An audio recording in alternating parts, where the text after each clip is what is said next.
అందరికీ జైభీమ్. నేను Rajesh Mahasen. Welcome to Mahasen media. అంటే మీడియా సంస్థల్ని, ముఖ్యంగా ఎలక్ట్రానిక్ మీడియా, నేషనల్ మీడియా సంస్థల్ని ఒక ప్రశ్న అడగాలనుకుంటున్నానండి. నిన్న చంద్రబాబు గారు, పవన్ కళ్యాణ్ గారు కలెక్టర్లతో సమావేశం పెట్టారు. పెడితే ప్రతి మీడియా ఛానల్లోనూ, ప్రతి యూట్యూబ్ ఛానల్లో కూడా అదే న్యూస్. చంద్రబాబు గారు ఐఏఎస్ ఆఫీసర్లను అలాగన్నారు, పవన్ కళ్యాణ్ గారు కలెక్టర్లను ఇలాగన్నారు అనుకుంటూ బాగా రాశారు. చాలా మంచిది. అయితే ఈ రాష్ట్రానికి మైక్రోసాఫ్ట్ కంపెనీ వచ్చింది. డీప్ టెక్నాలజీకి సంబంధించిన సాఫ్ట్వేర్ కంపెనీలు ఈ రాష్ట్రానికి రాబోతున్నాయి. అలాగే 1,60,000 కోట్ల పెట్టుబడి పెట్టే ఒక స్టీల్ ఫ్యాక్టరీ కూడా అనకాపల్లి దగ్గర రాబోతుంది.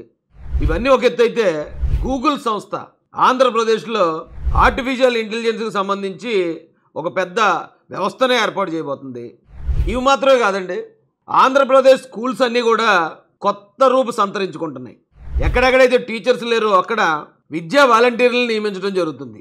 మధ్యాహ్న భోజన పథకం మెరుగైంది.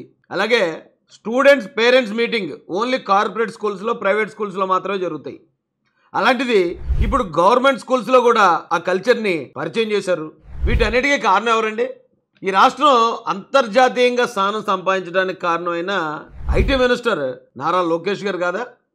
అలాగే ఈ విద్యా వ్యవస్థలో జరుగుతున్న ఈ సంస్కరణలన్నింటికి కారణం విద్యాశాఖ మంత్రి అయిన నారా లోకేష్ గారు కాదా? ఈరోజు ఈనాడు పేపర్లో మెయిన్ పేజీలో కార్నర్లో ఒక యాడ్ వచ్చింది చూడండి. లోకేష్ అన్న ఆంధ్రప్రదేశ్ గేమ్ చేంజర్, వెనకాతల గూగుల్ కంపెనీ లోగో ఉంది. భవిష్యత్తుకు భరోసా లోకేష్, రాష్ట్రానికి మహర్దశ. మన యువ నాయకుడు, రాష్ట్ర IT, electronics and communications, RTG, మానవ వనరులు, విద్యాశాఖ మంత్రులు శ్రీ నారా లోకేష్ గారి విశేష కృషి వలన గూగుల్ కంపెనీతో మన రాష్ట్ర ప్రభుత్వం కీలక ఒప్పందం చేసుకుంది. అంతర్జాతీయ స్థాయి అవకాశాల కోసం మన యువత నైపుణ్య శిక్షణ ఇవ్వనుంది. ఏఐ, ఆర్టిఫిషియల్ ఇంటెలిజెన్స్ రంగంలో అధునాతన ఆవిష్కరణలకు గూగుల్ సహకరించనుంది. ఈ కీలక ఒప్పందం మన రాష్ట్రానికి శుభపరిణామం. పరిశ్రమలు రావడానికి విశేష కృషి చేస్తున్న గేమ్ చేంజర్ శ్రీ నారా లోకేష్ అన్నకు ఆర్థిక శుభాకాంక్షలు అని చెప్పి మండిపల్లి రాంప్రసాద్ రెడ్డి, రవాణా, యోజన అండ్ క్రీడా శాఖ మంత్రులు ఆ అడ్వర్టైజ్మెంట్ ఇవ్వడం జరిగిందండి. నిజానికి కూడా ప్రచారం కావాలండి. నిజం కూడా ప్రచారంలో లేకపోతే అబద్ధంగా మారిపోద్ది. నారా లోకేష్ అనే ఒక యువ నాయకుడు కూటమి గెలిచిన తర్వాత, ఆయన మంత్రి అయిన తర్వాత పనిచేయట్లేదండి, కూటమి గెలవటానికి పనిచేశారు. యువగళం పేరుతో ఎన్నో హత్యా ప్రయత్నాలు, ఎన్నో దాడులు, అవమానాలు జరిగిన ఆ యువగళాన్ని ఆపడానికి సాక్షాత్తు నారా చంద్రబాబు నాయుడు గారిని అరెస్ట్ చేసి ఆయన్ని డైవర్ట్ చేద్దామనుకున్న, ఎక్కడా వెనకడుగు వేయకుండా ఈ రాష్ట్రం కోసం నిలబడిన యువ నాయకుడు ఆయన. నాకు తెలిసింది ఏమనంటే, లోకేష్ గారు నాకు ఈ మీడియా ప్రచారం వద్దు, నా గురించి ఫోకస్ చేయొద్దు అని చెప్పారని. ఆయన చెప్పినా మనం ఆగకూడదండి. ఎందుకంటే నిజం కూడా ప్రచారంలో లేకపోతే అబద్ధంగా మారిపోద్ది. నేను ఈ మీడియా మిత్రులందరికీ హృదయపూర్వకంగా రిక్వెస్ట్ చేస్తున్నాను, నారా లోకేష్ గారు చేస్తున్న ఈ అద్భుతమైన సంస్కరణల్ని ప్రజలందరికీ తెలియజేసే బాధ్యత మీరు తీసుకోండి. ఇంత గొప్ప నాయకుడిని మన యువతకు పరిచయం చేయండి.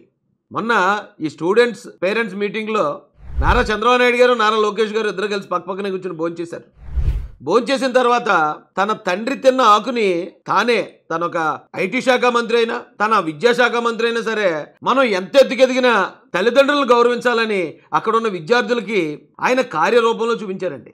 తన తండ్రి తిన్న ఆకుని తానే ఎత్తడం ద్వారా స్టూడెంట్స్లో విలువల్ని పెంపొందించే ప్రయత్నం చేశాడు ఆయన. వాళ్ళు కూడా వాళ్ళ తల్లిదండ్రుల పట్ల ఇలాగే ఉండాలని సింబాలిక్, అంటే ఒక మినిస్టర్ గారే వాళ్ళ తండ్రి విషయంలో ఎలా ఉన్నారంటే, మనం మన తల్లిదండ్రులు ఎంత గౌరవించాలి అనేది ఆ విద్యార్థులందరికీ కూడా ఇండైరెక్ట్గా పంపించారండి మెసేజ్ అయినా. అలాంటి వ్యక్తికి ఖచ్చితంగా 1కి 10 ప్రచారం ఉండాలి. ప్రతి ఒక్క మీడియా కూడా నారా లోకేష్ గారి డైలీ యాక్టివిటీస్ని, ఆయన చేసే మరో గొప్ప కార్యక్రమం ఏంటంటే, ఒక అడుగు దూరంలో మినిస్టర్ గారిని ఉంచారు. ప్రజా దర్బార్ పేరుతో సామాన్యుల్ని, ప్రతి ఒక్కరిని, వాళ్ళ ప్రతి సమస్యని కూడా అడిగి తెలుసుకుని వాటిని వెంటనే పరిష్కరించే కార్యక్రమాన్ని కూడా నారా లోకేష్ గారు రూపొందించారు. ఈ యువ నాయకుడు రేపు మన రాష్ట్ర భవిష్యత్తుకి బంగారు బాటలు వేస్తాడనే విషయం రాష్ట్ర ప్రజలందరికీ కూడా తెలియాలండి. మన రాష్ట్ర భవిష్యత్తు నారా లోకేష్ గారు. జై భీమ్, జై భారత్, జై జై మహాసేన, జై తెలుగుదేశం, జై చంద్రబాబు, జై జై లోకేష్ అన్న.